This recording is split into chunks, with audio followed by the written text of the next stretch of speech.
បាទជំរាបសួរអ្នកទាំងអស់គ្នានៅផ្នែកខាងក្រោយខ្ញុំនេះគឺជាចម្លាក់មួយដែលភ្ញៀវជាតិនិងអន្តរជាតិដែលពួកគាត់អត់សូវស្គាល់ទេហើយចម្លាក់នេះគឺស្ថិតនៅផ្នែកខាងក្រោយនៃប្រាសាទភិមានអាកាសធម្មតាពេលដែលភ្ញៀវមកទស្សនាកម្សាន្តនៅប្រាសាទភិមានអាកាសគេតែងតែដើរទៅមើលប្រាសាទភិមានអាកាសមកជុំហើយគឺគាត់បានបកទៅវិញហើយអញ្ចឹងហើយទីតាំងនេះគឺពួកគាត់អត់សូវបានចាប់អារម្មណ៍ឬក៏មានអ្នកស្គាល់នោះទេដែលទីតាំងនេះគឺអ្នកស្រុកគេហៅថាវាំងចាស់ឬក៏ព្រះរាជដំណាក់ផ្នែកខាងក្រោយបាទឥឡូវយើងទៅទស្សនាចម្លាក់នឹងទាំងអស់គ្នានេះហើយបងប្អូនចម្លាក់ដែលនៅផ្នែកខាងក្រោយនៃព្រះ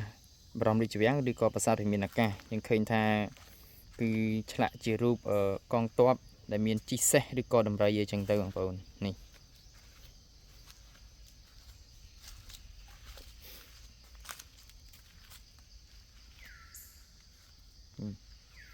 ហើយមានមនុស្សដែលគេចាំកាន់ឆាត់ខ្លោះឬក៏អីនឹងហែហមនឹងឯងនេះបងប្អូនឬក៏អានេះប្រហែលជាមេតបអីចឹងណាជីសេះជីអីនឹងឯងនេះស្អាតណាបងប្អូនចម្លាក់ហ្នឹងស្អាត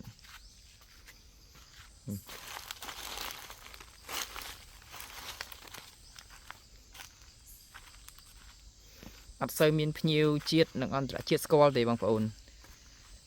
មានតិចតួចដែលគាត់បានស្គាល់ផ្នែកខាងក្រោយនេះ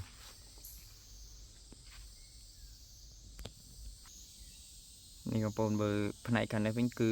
ចម្លាក់លៀនហើយវាស្រស់ស្អាតឃើញច្បាស់នេះឃើញមនុស្សជិះលើដំរីអីចឹងទៅក្នុងកាយវិការ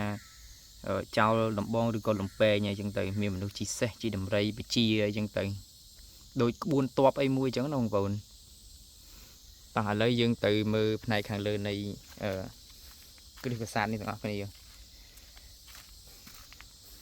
ដែលយើងឃើញកម្រាលធ្វើអំពីឥដ្ឋហើយនឹងមានខឿននៃធ្វើអំពី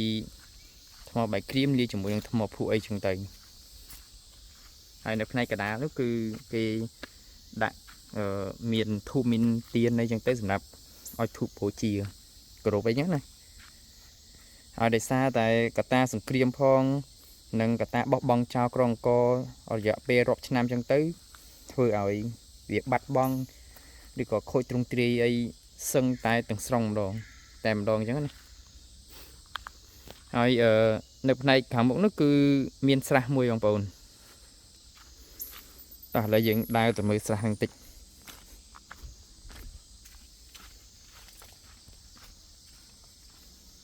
នេះបងប្អូនគឺស្រះ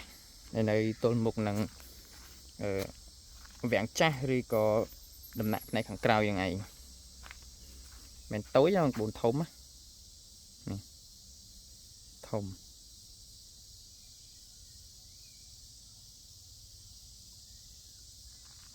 ហើយនោះគឺជាកំពែងនៃព្រះបរមរាជវាំងទាំងមូលបាទ